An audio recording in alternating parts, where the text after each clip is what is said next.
Hello, അപ്പോൾ എല്ലാവർക്കും നമ്മുടെ പുതിയ വീഡിയോയിലേക്ക് സ്വാഗതം. ഇന്ന് നമ്മുടെ പ്രിയപ്പെട്ട എല്ലാവർക്കും പ്രിയങ്കരനായ ശ്രീനിവാസൻ സാറ് നമ്മളെല്ലാം വിട്ടുപോയി. അപ്പോൾ എനിക്ക് ഒരുപാട് സങ്കടം തോന്നിയിട്ടോ. ആ വാർത്ത കാണുമ്പോൾ എനിക്ക് അവരുടെ വൈഫിനെയും അവരുടെ മക്കളെയൊക്കെ കുറിച്ചിട്ട് എനിക്ക് വിഷമം തന്നെയാണ് ഉണ്ടായത്.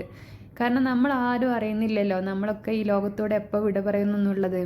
അപ്പോൾ ഒരു ഡയാലിസിസിന് വേണ്ടിയിട്ട് ഹോസ്പിറ്റലിൽ പോയ ഒരാളാണ് അദ്ദേഹം. അപ്പം പെട്ടെന്നാണ് അവർ മരിച്ചിട്ട് തിരിച്ചു വരികയെന്ന് പറയുമ്പോൾ പിന്നെ അവർക്ക് എന്താ അവരുടെ മക്കൾക്ക് വൈഫിനെ അവരോടൊന്നും പിന്നെ ഒരു പ്രാവശ്യം പോലും ഒന്ന് സംസാരിക്കാനോ അവരെ അവരോടൊന്ന് സമയം സ്പെൻഡ് ചെയ്യാനോ ഒന്നും പറ്റില്ല. ലാസ്റ്റ് മിനിറ്റ് എന്ന് പറഞ്ഞാൽ മരിച്ചു പോയി കഴിഞ്ഞാൽ നമുക്ക് അവരോടൊന്നും സംസാരിക്കാനോ കേൾക്കാനോ നമ്മൾ അവർക്ക് കേൾക്കാനോ അവരെ നമുക്ക് കേൾക്കാനോ ഒന്നും പറ്റുന്നില്ല.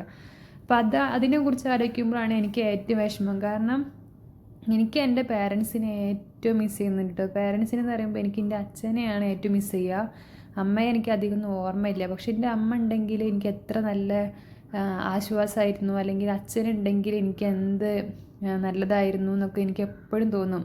പക്ഷേ സെയിം ടൈം നമുക്കറിയാം ചില പേരൻസ് മക്കളെ സ്നേഹിക്കാതെ ഉപദ്രവിക്കുന്ന പേരൻസും ഒക്കെ ഉണ്ട്. പക്ഷേ നമുക്ക് സ്നേഹമുള്ള മാതാപിതാക്കളെ കിട്ടുക പറഞ്ഞാൽ അത് ഏറ്റവും വലിയ ഭാഗ്യമാണ്. മാതാപിതാക്കൾക്ക് നല്ല ദീർഘായുസ് ഉണ്ടാകുന്നത് നമ്മളെ ഏറ്റവും വലിയ പുണ്യമാണ് കേട്ടോ. അപ്പോൾ അതൊന്നും കിട്ടാത്ത കുറച്ച് ആൾക്കാരിൽ പെട്ട ആൾക്കാരാണ് ഞങ്ങളൊക്കെ. അപ്പോൾ എനിക്ക് എൻ്റെ ജീവിതം കൊണ്ടുണ്ടായ അനുഭവം എന്താണെന്ന് വെച്ചാൽ, നമ്മൾ ഒരുപാട് പുസ്തകങ്ങൾ വായിച്ചതുകൊണ്ടോ അല്ലെങ്കിൽ ഒരുപാട് പഠിച്ചതുകൊണ്ടോ ഒന്നും നമുക്ക് വിവേകം ഒന്നും ഉണ്ടാവണമെന്നില്ല. ഇപ്പോൾ ഒരു അമ്മയില്ല അച്ഛനില്ലാത്ത മക്കളോടൊക്കെ നമ്മളെങ്ങനെ പെരുമാറുക എന്നുള്ളത് അത് അങ്ങനത്തെ ഒരു സിറ്റുവേഷനിലൂടെ പോയവർക്ക് അവരുടെ ഒരു ഫീലിങ്സ് അറിയുള്ളൂ. ഇപ്പോൾ നമ്മളോട് ബാക്കിയുള്ള ആൾക്കാർ ആരൊക്കെ എങ്ങനെയൊക്കെ പെരുമാറുന്നതെന്ന് ഞങ്ങൾക്കേ അറിയുള്ളൂ.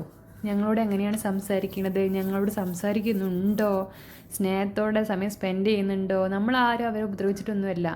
പക്ഷേ അവർക്കൊക്കെ എന്തോ ഒരു പേടിയാണ്, നമ്മളൊക്കെ അവരെ തലയിലായി പോവുമോ എന്നൊക്കെയുള്ളൊരു പേടി കൊണ്ടായിരിക്കും. അപ്പോൾ എൻ്റെ ജീവിതത്തിലുള്ള ആകെ ഒരു ബെനിഫിറ്റ് എന്ന് പറയണത് എൻ്റെ അച്ഛൻ എന്നാലും ഞങ്ങളൊരു നിലയിലെത്തിച്ചിട്ടാണ്. അച്ഛന് നമ്മളെ കൂടെ തന്നെ ഉണ്ടായിരുന്നല്ലോ. അച്ഛന് ഇപ്പോൾ 2-3 വർഷമായിട്ടുള്ള അച്ഛൻ പോയിട്ട്. അപ്പം അതിൻ്റെ ഒരു ഭാഗ്യം എനിക്ക് ഉണ്ടായിട്ടുണ്ട്. പക്ഷെ എന്നാലും ഇടയ്ക്കൊക്കെ എനിക്ക് എൻ്റെ അച്ഛനെ വിട്ട് നിൽക്കേണ്ട സിറ്റുവേഷൻസൊക്കെ ഉണ്ടായിട്ടുണ്ട് കേട്ടോ. അപ്പോഴൊക്കെ എനിക്ക് ഒരുപാട് എന്താ പറയുക, നമുക്ക് ഇവരെ ഒരു പാരൻസ് ഇല്ലാതെ നമ്മളൊരു വീട്ടിൽ പോയി നിൽക്കുമ്പോഴുള്ള ബുദ്ധിമുട്ട് കാര്യങ്ങളൊക്കെ നമ്മൾ ഫേസ് ചെയ്തിട്ടുണ്ട്. അപ്പോൾ എനിക്ക് എന്താ പറയുക, അപ്പോൾ ജീവിതം കൊണ്ട് എന്താ പറയാനുള്ളത്, നമ്മുടെ മാതാപിതാക്കളെ സ്നേഹിക്കുക.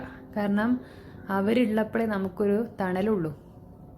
മാതാപിതാക്കളും സഹോദരങ്ങളൊക്കെ മാക്സിമം അവരെ മനസ്സിലാക്കുക. കാരണം എന്തൊക്കെ പ്രശ്നങ്ങളുണ്ടായാലും വേറെ ആരാ നമുക്ക് ഉണ്ടാവുക, വേറെ ആരോടെ നമുക്കൊന്ന് മനസ്സ് തുറന്ന് സംസാരിക്കാൻ പറ്റിയ ആരും ഉണ്ടാവില്ല. അപ്പോൾ എനിക്ക് എൻ്റെ ജീവിതം കൊണ്ട് ഏറ്റവും വലിയ നഷ്ടം ഉണ്ടായതെന്ന് പറഞ്ഞാൽ, എനിക്കൊരു എന്താ പറയുക പാരൻസ് ഇല്ല, ഒരുപാട് ബന്ധുജനങ്ങളില്ല. അതാണ് എനിക്ക് ഉള്ള ഏറ്റവും വലിയ വിഷമവും ഒറ്റപ്പെടലും എല്ലാം ഉള്ളത്. പിന്നെ നമ്മളെന്താ പറയുക, ചെറിയ പ്രായത്തിൽ ഒറ്റപ്പെട്ട് പോയാൽ നമുക്കത് ഫ്യൂച്ചറിൽ ഒരുപാട് ട്രോമ ഉണ്ടാക്കും കേട്ടോ. നമുക്ക് പിന്നെ നമുക്കൊരു ബന്ധം ഉണ്ടാക്കി എടുക്കുന്നതിലൊക്കെ ഒരു പ്രശ്നമായി മാറും. കാരണം നമുക്ക് എവിടെയോ ഒരു തോട്ട് വരും, ഇതൊക്കെ എത്ര നാളാണ്, അല്ലെങ്കിൽ ഇവർ നമ്മൾ വിട്ടു പോകുക എന്നൊക്കെയുള്ളൊരു ചിന്തയായിരിക്കും.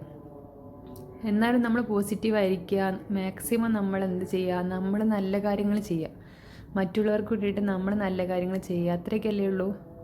അപ്പോൾ നമുക്ക് ആരോഗ്യവും സന്തോഷവും സമാധാനവും ഒക്കെ എന്നും ഉണ്ടാവട്ടെ. എല്ലാവരും ഹാപ്പി ആയിട്ടിരിക്കണേ. അപ്പോൾ നല്ലൊരു ദിവസം എല്ലാവർക്കും ഉണ്ടാവട്ടെ എന്ന് വിചാരിക്കുന്നു. നമ്മുടെ വീഡിയോ എല്ലാവരും സബ്സ്ക്രൈബ് ചെയ്യണം കേട്ടോ. സബ്സ്ക്രൈബ് ചെയ്യണം, ലൈക്ക് ചെയ്യണം, ഷെയർ ചെയ്യണം. എല്ലാവരും നമ്മുടെ വീഡിയോയ്ക്ക് കമൻറ്റ് ചെയ്യണം കേട്ടോ. നിങ്ങളുടെ അഭിപ്രായങ്ങളൊക്കെ കമൻറ്റ് ചെയ്യണേ.